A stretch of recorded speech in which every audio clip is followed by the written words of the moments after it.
বিসমিল্লাহির রহমানির রহিম। আসসালামু আলাইকুম।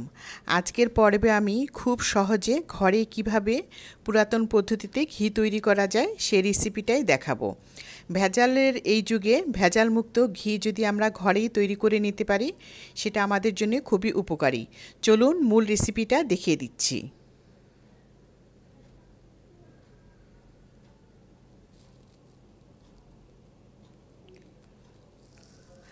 এখানে আমি 4টা বাটিতে কিছু পরিমাণ দুধের সর জমিয়ে নিয়েছি। আমি রেগুলার খাবার জন্য যে দুধটা নেই সেই দুধ জাল দিয়ে একটু একটু করে এই সরটা জমিয়েছি। বেশ 3-4 মাস আমি এই সর জমিয়ে রেখেছিলাম ডিপ ফ্রিজে। জমালে কোনো সমস্যা নেই, নষ্ট হয় না ডিপে রেখে দিলে।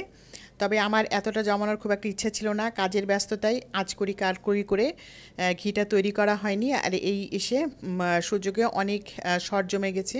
সবগুলো সর আমি বাটি থেকে ঢেলে একটা হাঁড়িতে গলতে দিয়েছিলাম। প্রায় 12 ঘন্টা পরে সরগুলো যখন গলে একেবারে নরম হয়ে গেছে তখন আমি সরগুলো একটা বড় পাত্রে ঢেলে নিয়েছি এবং হাত দিয়ে খুব ভালোভাবে এটাকে চটকিয়ে নিতে হবে। যত ভালোভাবে এটাকে চটকিয়ে নেওয়া যাবে ঘিটা ঠিক ততটাই ভালো হবে এবং বেশি হবে। 2 হাত দিয়ে খুব ভালোভাবে এটাকে আমি চটকাতে থেকেছি এবং এর থেকে সর এবং সরের যে ননি বা মাখন সেটা আলাদা করে নিতে হবে। এটাকে কিন্তু ডাল ঘুটনি দিয়ে ঘুটে করা যেতে পারে বা শিলপাটায় বেটেও করা যেতে পারে অথবা ব্লেন্ডারে ব্লেন্ড করে নেওয়া যেতে পারে। তবে আমি হাত দিয়ে প্রায় 25 থেকে 30 মিনিট এটাকে চটকিয়ে মাখন আর সর আলাদা করে নিয়েছি। এবারে একটা বাটিতে ঠান্ডা পানি নিয়ে উপর থেকে কিছুটা সর যখন দিয়েছি তখন উপরে যখন বাটারটা উপরে ভেসে উঠেছে এতে বোঝা গেছে আমার চটকানোটা হয়ে গেছে। এবার একেবারে বরফ ঠান্ডা পানি ফ্রিজে আমি 2 দিন ঠান্ডা করেছি, এই ঠান্ডা পানিটা ঢেলে দিচ্ছি।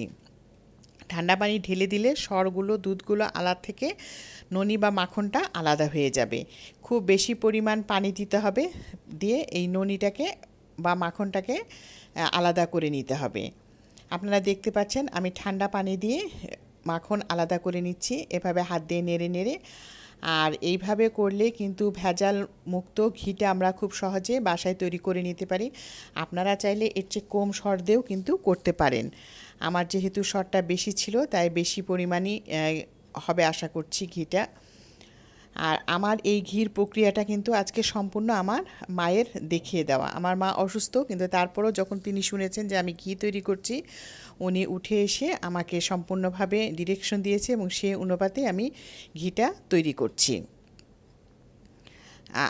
আমরা যখন ছোট ছিলাম আমরা 4 ভাই বোন, প্রচুর দুধ লাগতো। আমার আম্মু গরু আলাদা কিনে নিয়েছিল এবং সেই খাঁটি দুধের সর তুলে সবসময় আমাদেরকে বাড়ির তৈরি গাওয়া ঘি খাওয়িয়েছেন। তাই আজকে উনি খুব খুশি হয়েছেন আমি যখন ঘিটা তৈরি করি। উনি নিজেই উঠে এসে আমাকে ডিরেকশন দিয়ে ঘিটা তৈরি করতে সাহায্য করেছেন। এভাবে দেখতে পাচ্ছেন পানি থেকে ঠান্ডা পানি দেওয়াতে মাখনগুলো কিভাবে ভেসে উঠেছে। আমি একটু করে আলাদা করে মাখনটাকে আস্তে করে পানি থেকে তুলে নেওয়ার চেষ্টা করছি। এভাবে কিন্তু তুলে নিতে হবে। নিচে যে দুধটা জমেছে এই দুধটা দিয়ে ঘোল তৈরি করে খাওয়া যায় বা পনির তৈরি করা যায়। এটা আমি আলাদা করে নিচ্ছি। এভাবে মাখনটাকে এইখান থেকে তুলে আরেকটা পাত্রে নিয়ে নিব এবং আম্মা বলেছেন যে এই মাখনটা, আমার মা বলেছেন যে এই মাখনটা যদি আমি আরও একবার ধুয়ে নিই তবে ঘিটা আরও ভালো হবে। এই জন্য আমি একটা অন্য পাত্রে নিয়ে মাখনটাকে আবার ধুয়ে নিচ্ছি। আর এভাবে না ধুয়ে নিলেও চলে, তবে আমি দ্বিতীয়বার ধুয়ে নিচ্ছি। খুব ভালোভাবে এটাকে ধুয়ে আবার মাখনের থেকে দুধের পানিটাকে আলাদা করে এবার এটাকে জাল দিয়ে নিব। আর আমার যেহেতু অনেকটাই সর জমিয়েছিলাম মাখন কিন্তু প্রায় 1 কেজির ওপরেই হয়েছে। আল্লাহর রহমতে আমার নিজেরই খুব খুশি লাগছে এতগুলো মাখন দেখে। নিশ্চয়ই ইনশাল্লাহ ঘিও অনেকটাই হবে আশা করছি। এভাবে তুলে যেই কড়াইয়ে আমি ঘিটাকে জাল দিব সেই কড়াইয়ে তুলে নিলাম।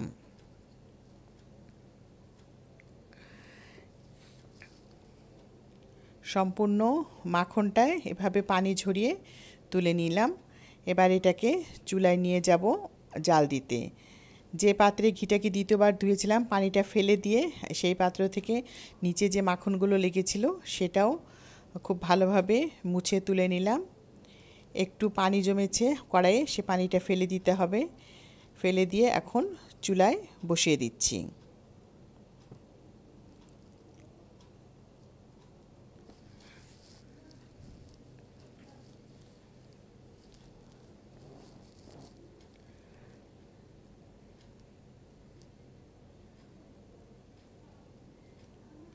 চুলাটা ধরিয়ে দিয়েছি, আপনারা দেখতে পাচ্ছেন যে মাখনটা কিন্তু গলতে শুরু করেছে। এভাবে সম্পূর্ণ মাখনটাকে গলিয়ে নিতে হবে। গলিয়ে চুলায় মিডিয়াম থেকে একটু কম আঁচ দিয়ে জাল দিতে হবে। তবে বেশি আঁচে কিন্তু জাল দেওয়া যাবে না, এতে ঘিয়ের রঙটা নষ্ট হয়ে যাবে। একটু ধীরে, সময় বেশি নিক, তারপরও মানে মিডিয়ামের থেকে একটু আস্তে করে এই মাখনটাকে জাল দিতে হবে। মাখনটা সম্পূর্ণ গলে উঠেছে। এরপরে অনেক জাল দিতে দিতে ঘিটা আলাদা হয়ে যাবে এবং সরটা নিচে ভাজা ভাজা হয়ে জমে যাবে। নেড়ে চেড়ে আমি এটাকে জাল দিতে থাকবো। আপনারা যারা রেগুলার আমার ভিডিওগুলো দেখেন, আমাকে সাবস্ক্রাইব করেছেন, আমাকে সাপোর্ট করেন, তাদেরকে আমি আমার অসংখ্য অসংখ্য ধন্যবাদ এবং আন্তরিক কৃতজ্ঞতা জানাচ্ছি আমার পাশে থাকার জন্য। আমি কিছুটা কয়েকটা লেবুর পাতা নিয়ে নিয়েছি। ঘিটা জাল দেওয়ার সময় একটু লেবুর পাতা দিয়ে দিলে এটা ভালো হয়। আমার মা দিতে বলেছেন, এজন্য আমিও দিয়ে নিলাম। এবারে আস্তে করে এটাকে একটু নেড়ে চেড়ে জাল দিতে থাকবো। যারা আমার চ্যানেলটা এখনও সাবস্ক্রাইব করেননি তাদের প্রতি আমার বিশেষ অনুরোধ থাকলো, প্লিজ আমার চ্যানেলের সবগুলো ভিডিও দেখবেন। আর যদি আমার ভিডিওগুলো আপনাদের ভালো লাগে তাহলে আমার চ্যানেলটা সাবস্ক্রাইব করে দিবেন, আমার পাশে থাকবেন, আমাকে এগিয়ে যেতে সাহায্য করবেন। আর যদি আপনাদের আমার এই ভিডিওটা ভালো লাগে, ঘি তৈরির প্রসেসটা কেমন লাগলো আমাকে কমেন্টস করে জানাবেন। আপনাদের সুন্দর সুন্দর কমেন্টস আমাকে এই কাজে আরও উৎসাহিত করে, আমার ভিডিও করতে তখন আরও ভালো লাগে।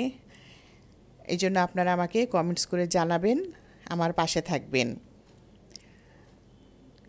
ভালো লাগলে অবশ্যই একটা লাইক দিবেন, ফ্রেন্ডস অ্যান্ড ফ্যামিলির মধ্যে শেয়ার করবেন। আপনারা দেখতে পাচ্ছেন যে সরটা কিন্তু নিচে জমতে শুরু করেছে এবং ঘিটা আলাদা হয়ে যাচ্ছে। দেখেন ঘি কিন্তু আলাদা হয়ে যাওয়াটা বোঝা যাচ্ছে। আমার খুব ভালো লাগছে, এই সময়টা দেখতে আমার খুব ভালো লাগে, আপনাদেরও নিশ্চয়ই ভালো লাগছে। আমি একটা চামচ দিয়ে আপনাদের দেখিয়ে দিচ্ছি। দেখেন ঘিটা কিন্তু আলাদা হওয়া শুরু হয়ে গেছে। এই সময় কিন্তু একটু পর পর নিচ থেকে সরটা নেড়ে দিতে হবে যেন পুড়ে না যায়। পুড়ে গেলে কিন্তু ঘির কালারটা নষ্ট হয়ে যাবে, সেন্টটাও ঠিক মতো হবে না। আর এই ভেজালের যুগে ভেজালমুক্ত এই ঘিটা কিন্তু আমরা খুব সহজে বাসায় করে খেতে পারি। যে কোনো ট্র্যাডিশনাল রান্না বলেন, গরম ভাতের সাথে, রুটির সাথে ঘি খেতে কিন্তু খুবই ভালো লাগে। ঘি যে কোনো আমাদের রান্নাতেই খুব মানে প্রয়োজনীয় একটা উপকরণ। আর এটা যদি আমরা খুব সহজে ঘরে তৈরি করে নিতে পারি তাহলে তো কথাই নেই। দেখেন আল্লাহর রহমতে খুব সুন্দরভাবে ঘিটা হওয়া শুরু করেছে এবং নিচের স্বরগুলো কিছুটা বাদামি রং ধারণ করতে শুরু করেছে। যখন এটা সম্পূর্ণ বাদামি হয়ে যাবে তখন আমি চুলাটাকে বন্ধ করে দেব, ঘি কমপ্লিট হয়ে যাবে। আমার স্বরগুলো কিন্তু ঘি থেকে আলাদা হয়ে গেছে, ঘি এবং স্বর দুটো আলাদা হয়ে গেছে, স্বরগুলো বাদামি হয়ে গেছে। এটা আরেকটু যদি ভাজা যায় তাহলে কিন্তু ঘি আরেকটু বের হবে, তবে আমি আর ভাজবো না। কারণ এই যে শটটা ভাজা ভাজার যে বাদামি কালারের শটটা, এটা আমরা গরম ভাতের সাথে খেতে খুব পছন্দ করি। আমার বাচ্চারাও এটা ভাতে মাখিয়ে খেতে খুব পছন্দ করে, এটা মুড়ি দিয়ে খেলেও খুব ভালো লাগে। এবার আমি জন্য চুলাটা বন্ধ করে দিব। বন্ধ করে কিছুক্ষণ ঠান্ডা হলে একটা বাটিতে ঢেলে এটাকে ঠান্ডা হতে দেব। চুলাটা বন্ধ করে দিয়েছি, ঘিটা ছেঁকে নিব। একটা স্টিলের বাটিতে প্রথমে একটা ছাঁকনিতে ঘিটা ছেঁকে নিচ্ছি। ঘি থেকে সরটাকে আলাদা করে নেওয়ার জন্য ছাঁকনিটা ছোট হয়ে গেছিলো, আমি একটা বড় ছাঁকনিতে বাকি সরগুলো ঢেলে এটা ঘি ঝরতে দেব এবং ঠান্ডা হতে দেব। গরম পানি দিয়ে খুব ভালোভাবে ধুয়ে পানি ঝরিয়ে রেখেছিলাম। ঠান্ডা হয়ে যাওয়া ঘিটা এখন এই কাচের বয়মে ঢেলে নিচ্ছি। আপনারা কিন্তু ঘি অবশ্যই কাচের বয়মে রাখবেন। নেসকাফের যে বড় কফির বয়ম, এই বয়মের আল্লাহর রহমতে এক বয়ম ঘি আমার হয়েছে। মাশাল্লাহ, আমার খুব ভালো লাগছে। আপনাদেরও নিশ্চয়ই ভালো লাগবে। আপনারা এভাবে করে দেখবেন, আমাকে অবশ্যই কমেন্টস করে জানাবেন। আপনারা ভালো থাকবেন, আমার আর আমার পরিবারের জন্য দোয়া করবেন। আল্লাহ হাফেজ।